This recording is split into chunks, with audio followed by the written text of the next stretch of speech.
This is On the Tee with H&B. I'm DJ Jones, and after a brief hiatus, our show has gone on the road to Orlando and the 2022 PGA Merchandise Show. There we were joined by Connor Evers.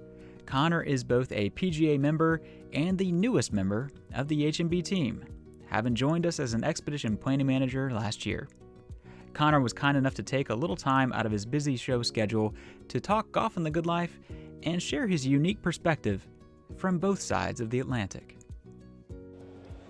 Well, we are here at the 2022 PGA Merchandise Show here in not so sunny Orlando, Florida, which makes for a good few days to spend some time indoors, catching up with old friends and talking golf and the good life. But we're joined by Connor Evers, the newest member of the H&B team. Connor, first show with us here on the stand. What's your impression so far? Yeah, DJ, thanks so much for having me. It's good. It's nice to have a lot of our professionals come up and come to the booth and say hi and see us. It's nice to put face to face. I think it's kind of the only time during the year where we see our professionals. I mean, talk to them on the phone and all that stuff all the time, but it's nice to kind of put face to face. And last night we had our reception, and good to see everyone. So it's nice. Obviously 2022 is the first time the show's been back in a few years, so a little more scaled down, but it's good to have golf back, good for the industry, and which is fantastic. So it's been good so far. Yep, no doubt about it. It is great to be back. It's great to catch up with so many faces.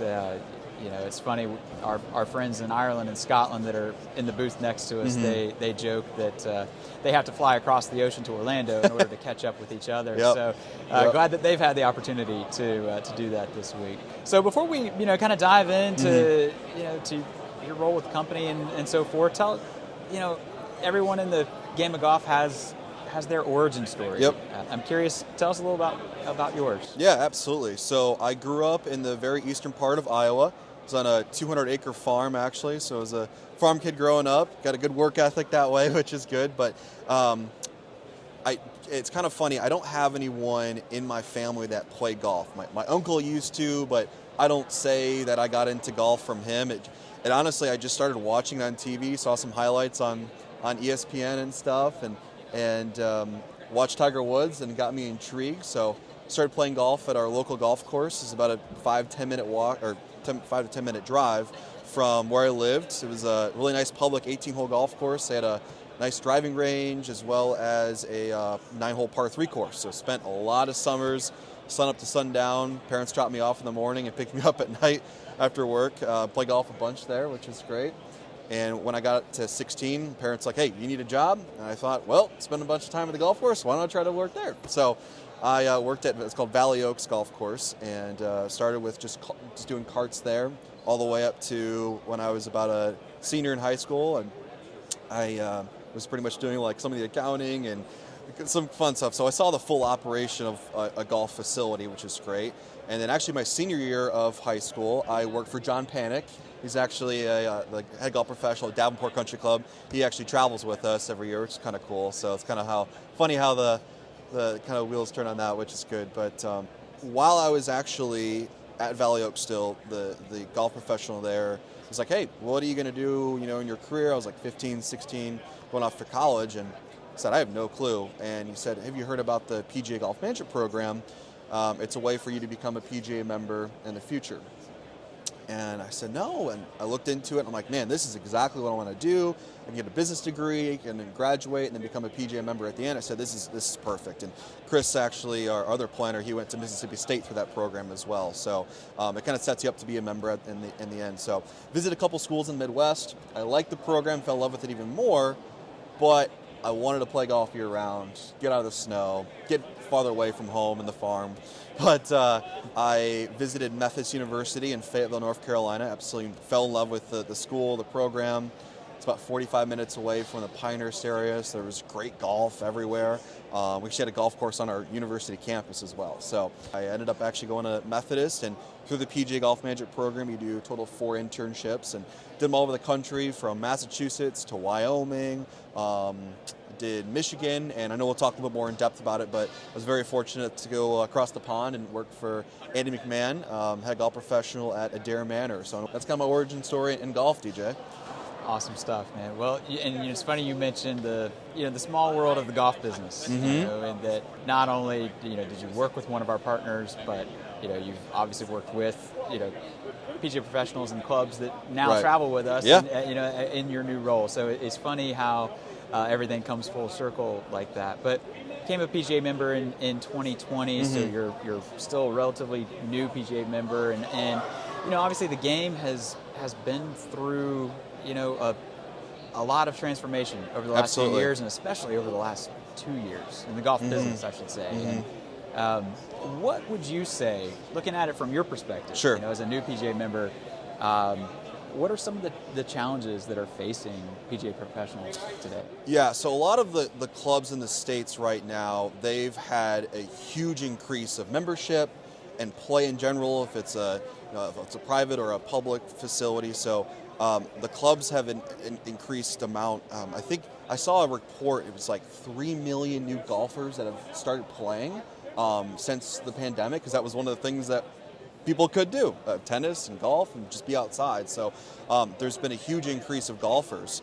And their challenge is going to be finding different programs to get their membership and their new golfers involved. So if that's tournament programs for their men, for their ladies, different stuff to keep them involved and keep their retention high, because if you have all these new golfers, it could be a little hard to keep them, and if they're just starting to play the game. But I think that's where our PGA Travel Program comes into play there. That's a great way for our professionals around the States to bring their members go across the pond, have a great experience, and keep that retention high. As anyone that's traveled with us before, it's all about the experience. They're going to have a great experience. They're going to remember it for the rest of their life. And that connection from the member to the PGA professional will last forever, and that'll kind of honestly have a great retention for them. So I would say that's the challenge, and I'd say that's how our program would help in that as well, DJ. So let's talk about Adair Manor. You are in a unique position that quite frankly, none of us in the company can share, and that is that none of us have actually worked at one of our partners overseas. Tell us about your time at Adair. So in 2016, the PGA of America partnered with the European PGA, and they made it that any American PGA Golf Management student can now work anywhere in the world and for it to count as credit. What the European PGA did is they set up all these different internships. So my visa, flights, everything was just taken care of. I just had to interview and do it. So it was a really cool experience. I had plenty of opportunities in Europe, New Zealand, other places. And Adair was really attracted me because there was word on the street that the Ryder Cup was coming, so that was kind of cool. Obviously, if you've seen the pictures of it, it's fantastic. A lot of magazines say it's the Augusta National of Europe, which is really cool, so of Ireland. But it was a fantastic experience. I worked in the golf shop there, did kind of everything. No laying up, and Tom Coyne actually came and they were doing their tour sauce. I started them on the first day, which is a cool experience. So I was there for about 6 months. It was great. And now I'm in this position, and I talked to Andy yesterday. I'm like, hey, now I'll be able to give you some business back to you. So it's kind of how full circle how things work as well, like we were just talking about, DJ. I was able to place the great golf course in the Southwest. Andy, my boss and head professional over there, he's actually originally from Scotland. So my week before I left, went over and played golf for a week. So something I'll cherish forever. And now we're here, which is great. So Adair Manor, obviously, it's like you say, the Augusta National of Ireland or of Europe. I mean, the conditioning is absolutely second to none, and so is the visitor experience. But I think one thing that gets missed in all of that is the golf course itself. The quality of the redesign of the golf course. Favorite hole, favorite spot there? Where do you think the Ryder Cup's going to be won or lost? Man, that's a great question. Favorite hole on the golf course, I would say, and this is a lot of people say this too, is 9. So it's a long, straight par 5. It's a birdable hole, but from the tee box in, you've got a great view of the manor house. Where I lived was 8 green, 9 tee box area. So I may or may not have played a couple holes every night, but they were okay with it, but which is good. So, but that was kind of where I lived, and that was my favorite. It's just a great view. So let's come back to this side of the Atlantic. You're at home in Cincinnati, where it's probably warmer today than it is here in Orlando. Somebody calls H&B headquarters and is interested in a trip to Scotland or Ireland or wherever. What happens next? Sure. So we'll talk about kind of what they want. What makes us different from other companies as well is everything's customizable. So it's whatever they want. It's their trip. It's not our trip.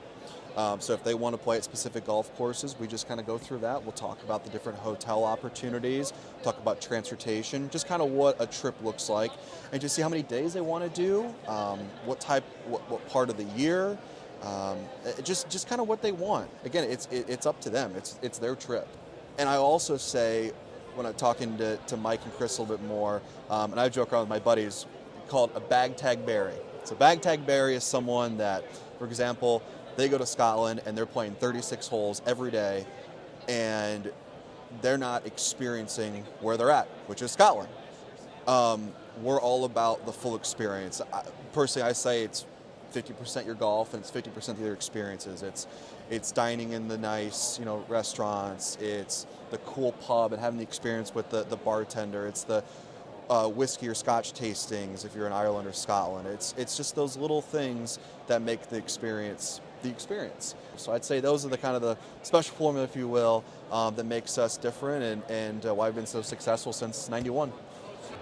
Well, that's all outstanding stuff. Connor, thank you, first off, for being a part of the team. We're all thrilled to have you here. But second, thanks for taking time out of the busy show schedule. We've got to kind of wrap it up here, as I think there's another appointment waiting for you here shortly. But thanks for taking the time.